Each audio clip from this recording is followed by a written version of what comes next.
If you ever feel out of control around food, you're not alone, and you're in the right place to learn practical, no-nonsense information about why you binge and how to stop. Binge eating does not mean that something is wrong with you. It's a natural but primitive brain response that you can correct. If you're ready for change, sign up for the Brain Over Binge self-paced online course for less than $20 per month. And if you feel you need personalized support, we also offer one-on-one coaching and group coaching. To learn more, go to brainoverbinge.com/subscribe. And I hope you enjoy the show.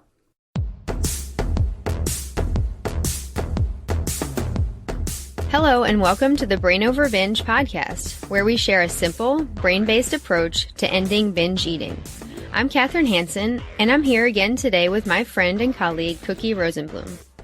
Hi, everyone, and hi, Kathryn. I'm really happy to be here with you today and share what we both know and both believe in and both have seen work, not only with all of our clients and in the groups that we do together, but personally. And many of you have heard Kathryn's story, but you should also know that I have suffered with and gotten through both the beginnings of binge eating and also lots of emotional eating, and created a coaching practice around that so that I could share with you not only what I went through, but what I experienced coming out of both of those things.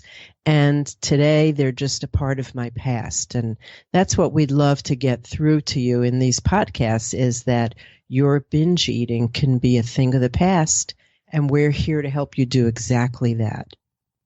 That's right, Cookie. We want to guide you toward ending binge eating for good. We know how painful it can be in your life because, as we talked about in our very first episode, we were both binge eaters ourselves. You're definitely not alone in this, but we want you to know that you can overcome it. We hope that if you've listened to the previous episodes, that you're feeling more hopeful and you realize that recovery is definitely possible for you. In today's episode, we're going to focus on the third component of dismissing urges to binge. If you've listened to the last two episodes, you'll know that we're teaching you this skill called dismissing urges. You're basically learning to stop giving your urges to binge attention and value, and also to stop acting on them.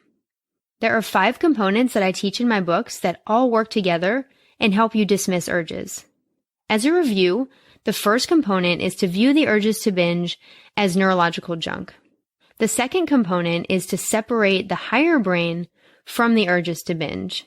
And the third component, which we'll talk about today in detail, is to stop reacting to the urges to binge. So remember that component 3 means that you're going to experience those urges as unemotionally as possible, because that's what's going to allow you to stop reacting to them. And when we say reacting to the urges or stop reacting to them, we want you to know that reaction can be an emotional reaction.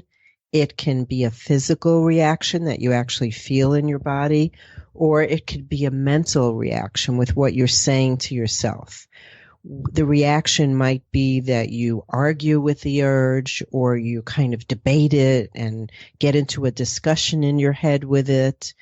Or it could be that you're becoming upset with the urge, upset that it's happening, or analyzing, why is this happening to me right now? Why is it coming up? Or maybe consciously trying to not think about it and trying to power through it. You might even feel your body reacting in the sense that you might feel your muscles tensing up. And what we want you to know is that reacting and getting upset that the urges are coming, that they're present, or being really frustrated that they won't go away, this makes you more uncomfortable. Right? You're fighting something, you're resisting something. Well, when you're more uncomfortable, you're much more likely to want to act on those urges just to make them go away. So the main thing we want you to realize from this component 3, is that the goal is to make the urges comfortable enough that you can dismiss them, allow them to just pass. That's a really great explanation, Cookie. And although the urges are automatic, as we've talked about, there are some things in this process that you can control. We can control so many of our reactions. And as we've already talked about, we can also control our actions because of our higher brain and this capacity we have to have self-control. And we'll talk about not acting on urges in more detail next week when we talk about the fourth component of dismissing urges. But for this component, when talking about our reactions, know that some reactions actually happen automatically, and there isn't much we can do about it, and that's okay. You aren't going to be able to control every feeling that may come up during a binge urge. For example, you may automatically have some feelings of anxiety or frustration when the binge urge appears, and that's okay. We don't want you to feel like you have to stop every feeling that comes up.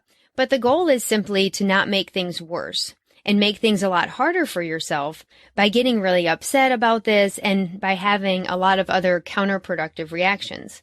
So I want to give you some examples of counterproductive reactions that you want to try to avoid when binge urges come up. You don't want to react by engaging the urge, and this means you don't want to talk back to it. You don't want to try to reason with it or try to fight it. This just serves to turn attention toward the urge and just make you more anxious in the process. We also don't want you to react by judging yourself or criticizing yourself for having this urge. The urge just is. It's a passing experience. It's not your fault that it's there. But the good news is you can always decide what to do when it comes up. And not acting on the urge becomes easier when you aren't judging yourself or getting really angry that the urge is there. Another counterproductive reaction is when you try to make the urge go away, or even wish that it would go away. If you're wishing it away or trying all these things to get rid of it, you're really giving it a lot more attention and noticing it more than you otherwise would. We want you to try to get to a place where you are okay with the urge being present and that you're more accepting of it. Now, that may seem like it's a big shift to things you may have tried in the past, and it may take some getting used to. But we believe that the less you wish the urge away and the less you try to make it go away, the quicker it's actually going to go away. So how do you do that without getting involved in it? The way you can make this play out in terms of not reacting is by looking at the urge with detachment. That means that you see what's happening, you experience the urge, you're not fighting it, you're not running away from it, and you're not engaging in it. You see it happening, but it's almost as if you see it happening to someone else. You see it happening, but you don't jump in. You don't have to be involved with it. So the experience is still there, but it's almost as if you're not invested in what happens. You're just noticing it. And one of the great examples Kathryn gives in her book is that imagine that somebody is arguing with you and they have a very, very strong, almost violent, convincing argument, but it's about a subject that you just really don't care about. So you're listening to them and maybe your mind is fading off into another subject. You're not really getting involved. You're not getting invested in what they're saying because it doesn't really involve you. You don't really care about it. You don't care. Now, we know that you care, that you don't want to binge anymore, but that urge is meaningless neurological junk. So we don't want you to act as if it's an argument that you need to jump in and fight and win. That's the opposite of what we want you to do. So we want you to be able to stand back and just let it unfold, and then it will pass. It will die down. And just try to remain as unemotional as possible. You see it, but you're not really involved in it. Instead of reacting and getting upset and acting on it, we want you to be able to step back and see what's happening and just think something like, I'm a person experiencing an urge. That puts one step in between, one space in between you and the urge. You are a person having an urge. That's all. So you're allowing it. You're not fighting it, but nor are you invested in it. And you're not jumping in. I love that explanation, Cookie. And The concept of detachment from the urge is really important, and detachment is a concept that I frequently use in my books, and we also talk a lot about in our Brain Over Binge Group Course. And when binge eaters learn about detachment, something they often ask and wonder about, and something you may be thinking is, but how long do I have to detach from the urge before it goes away? Or you may think, well, how many times do I have to experience this urge with detachment before it starts to fade? You may be thinking, how can I detach from an urge over and over again? Maybe I can do it a few times or for a certain amount of time, but I feel like I can't keep doing it over and over again throughout the day or over the course of many weeks or months. And this is a very understandable concern because we know you all want to be free of binge eating, and the sooner the better. But remember, you're retraining your brain. It's likely that you've taken a very long time to develop this habit of binge eating, and now the new habit of not binge eating is going to take a while to take hold. Thinking about when the urges may go away, or trying to figure out how long you're going to have to do this, or really wishing them away, is another form of a counterproductive reaction. It's just another way you're becoming emotional about the urge and you're reacting to it. When you tell yourself that you can't continue to experience the urges with detachment for any length of time, you will start to feel like you have to binge just to make the urge go away. But this is really the opposite of what you want to do, because this just perpetuates the habit and ensures that the urges will keep coming back. When you think about how long each urge is lasting, or when you worry about future urges, or when you think about how many urges you've experienced in the past, it can make you anxious and feel like you just want to binge to get it over with. But doing so is not going to get you what you truly want, which is a life free of binge eating. This is absolutely one of the most common questions we get. You're right, Kathryn. You know, how many times will I need to dismiss this in order for it to stop coming? And the answer is everybody's different. We don't have an exact number. But the more you could stay in the here and now, you know, there are some times, some occasions in dealing with the urges where it pays to step back and rise above and look down at the big picture and see what's happening. But in the moment of the urge, and in the moment where the goal is to not attach to it and not react to it and not act on it, we want you, instead of looking at the big picture, to be right here in the moment, in the now, not looking at how many times this has come up, how long it's going to take, how many days you've been binge free versus why did this come up now.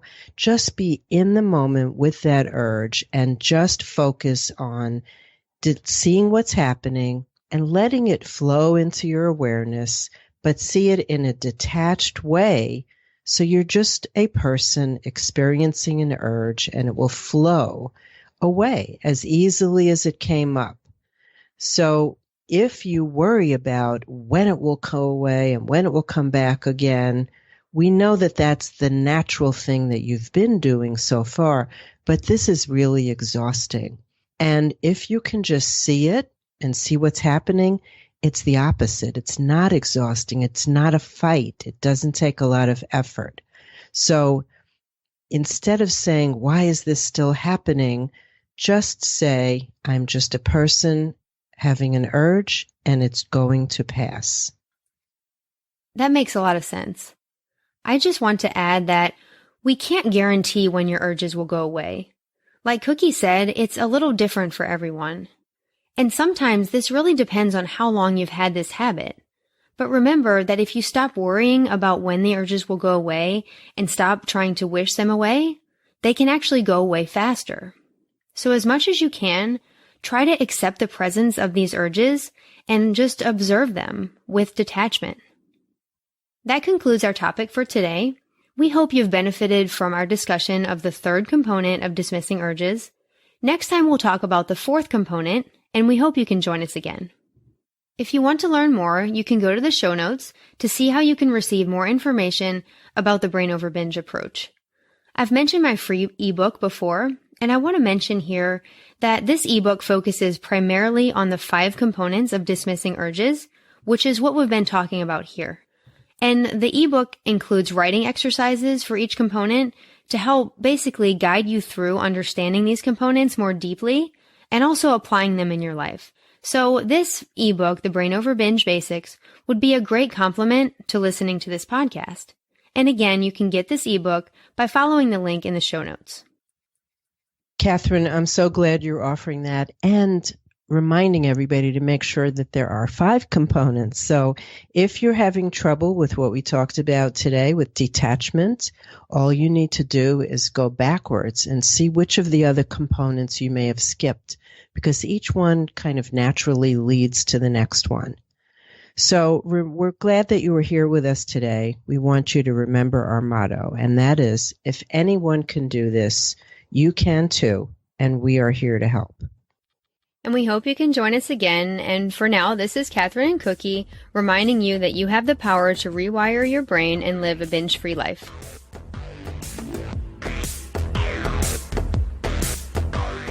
The Brain Over Binge podcast is produced and recorded by Brain Over Binge Recovery Coaching, LLC.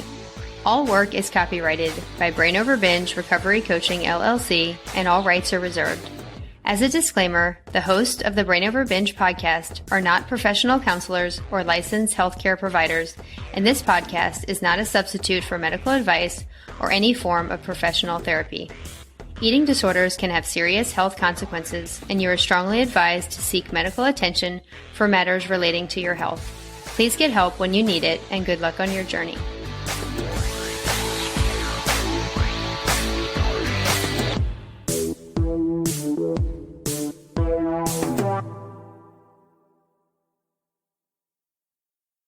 Need more help? You can find all of our current and upcoming options for support at brainoverbinge.com.